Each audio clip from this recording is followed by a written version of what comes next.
हुआ यह है कि हम अपने जीवन में लक्ष्य तो निर्धारित करते हैं, परंतु उन्हें पाने की बात आते ही कुछ अजीब सा होने लगता है।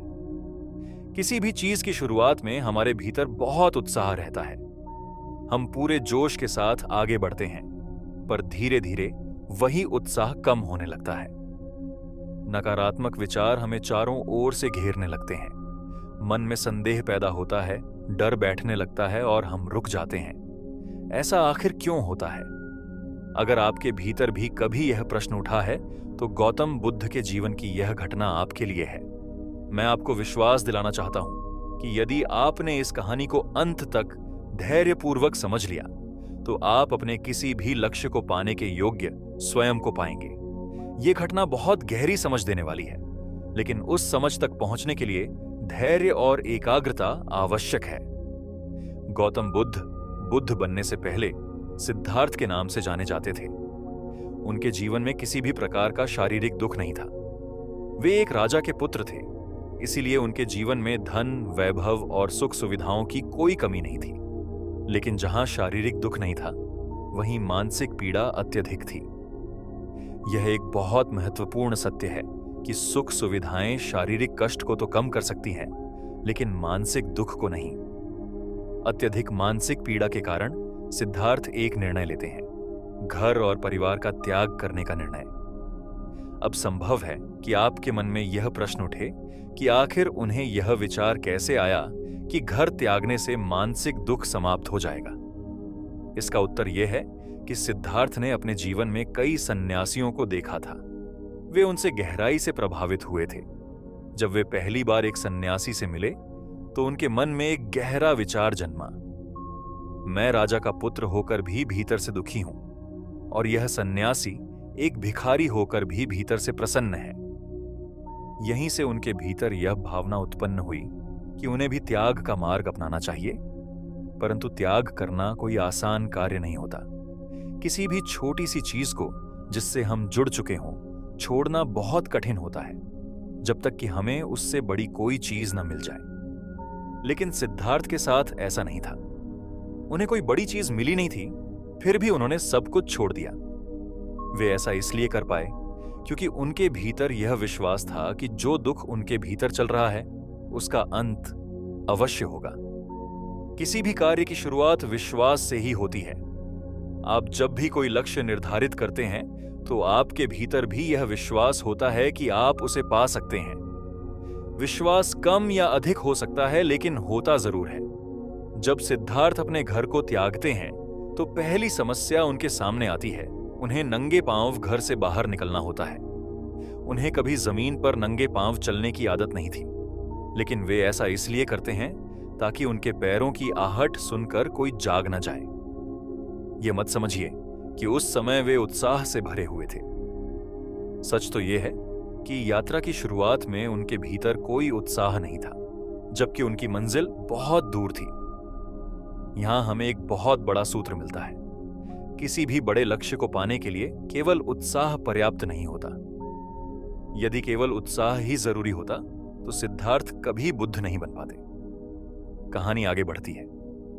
जब सिद्धार्थ अपने सारथी के साथ राज्य की सीमा पर पहुंचते हैं, तो वे अपने सारथी से कहते हैं, अब तुम लौट जाओ। हमारा सफर यहीं तक था। आगे की यात्रा मुझे अकेले करनी है। सिद्धार्थ अपने सभी आभूषण, वस्त्र और यहां तक कि अपने बाल भी काटकर सारथी को दे देते हैं। सारथी उनसे विनती करता है, कृपा कर वापस चलिए, आपके बिना पूरा राज्य सूना हो जाएगा। यहां मोह हावी हो सकता था, लेकिन सिद्धार्थ मोह के वश में नहीं आते। वे पीछे नहीं मुड़ते। मोह हमें वहीं बनाए रखना चाहता है जहां हम पहले से हैं, लेकिन सिद्धार्थ आगे बढ़ जाते हैं। उन्हें यह तक पता नहीं होता कि उन्हें जाना कहां है, बस वे निकल पड़ते हैं। यहां एक बहुत बड़ी सीख छुपी है। कई बार हमें यह पता नहीं होता कि हमें जीवन में करना क्या है या जाना कहां है। इसी कारण हम शुरुआत ही नहीं करते। लेकिन सिद्धार्थ ने सही समय की प्रतीक्षा नहीं की। उन्हें जब लगा कि यही सही समय है, वे चल पड़े। घने वनों में भटकते हुए उन्हें एक व्यक्ति दिखाई देता है जो सन्यासी के वेश में होता है। सिद्धार्थ प्रसन्न होकर उसकी ओर बढ़ते हैं, लेकिन जब वे उसके हाथ में धनुष बाण देखते हैं, तो चौंक जाते हैं। वे पूछते हैं, एक सन्यासी के पास धनुष बाण क्यों? वह व्यक्ति उत्तर देता है, मैं सन्यासी नहीं, शिकारी हूं। सन्यासी के वस्त्र पहनकर पक्षी डरते नहीं, इसलिए उनका शिकार आसान हो जाता है। यह सुनकर सिद्धार्थ को गहरा धक्का लगता है। जब सिद्धार्थ उससे कारण पूछते हैं तो वह कहता है, यह मेरा व्यवसाय है। तब सिद्धार्थ कहते हैं, यदि तुम्हें धन चाहिए तो मेरे वस्त्र ले लो। इनमें हीरे, मोती और सोने के तार जड़े हैं। मुझे अपने सन्यासी के वस्त्र दे दो। इस प्रकार की अनेक नकारात्मक और विचलित करने वाली घटनाएं सिद्धार्थ के जीवन में घटती हैं, परंतु वे रुकते नहीं।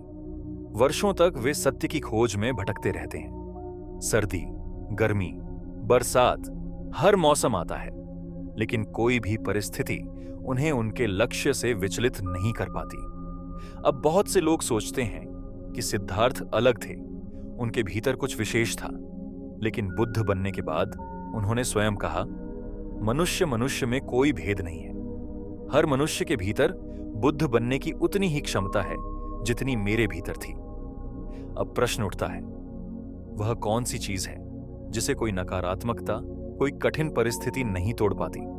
उत्तर है साफ विजन, यानी क्लियर विजन। यदि आप स्पष्ट रूप से देख पा रहे हैं कि आप क्या बनना चाहते हैं, तो आप बन ही जाएंगे। आज आपने सिर्फ गौतम बुद्ध की कहानी नहीं सुनी, बल्कि अपने ही जीवन का एक प्रतिबिंब देखा है। सिद्धार्थ के पास भी कोई नक्शा नहीं था, कोई निश्चित रास्ता नहीं था, यहां तक कि शुरुआत में उत्साह भी नहीं था। फिर भी वे चलते रहे, क्योंकि उनके पास था एक साफ कारण, एक गहरा विश्वास और एक स्पष्ट विजन। याद रखिए, लक्ष्य पाने वाले लोग हमेशा सबसे ज्यादा उत्साही नहीं होते, बल्कि वे होते हैं जो हर हाल में चलते रहते हैं। अगर यह वीडियो आपको भीतर तक छू गया हो, तो इसे अपने उस दोस्त के साथ जरूर शेयर करें जो आज हार मानने के करीब है। और अगर आप चाहते हैं ऐसी ही कहानियां जो आपको मजबूत बनाएं, तो चैनल को सब्सक्राइब करना न भूलें, क्योंकि याद रखिए, हर इंसान के भीतर एक बुद्ध छुपा होता है। जरूरत है तो बस चलते रहने की। धन्यवाद।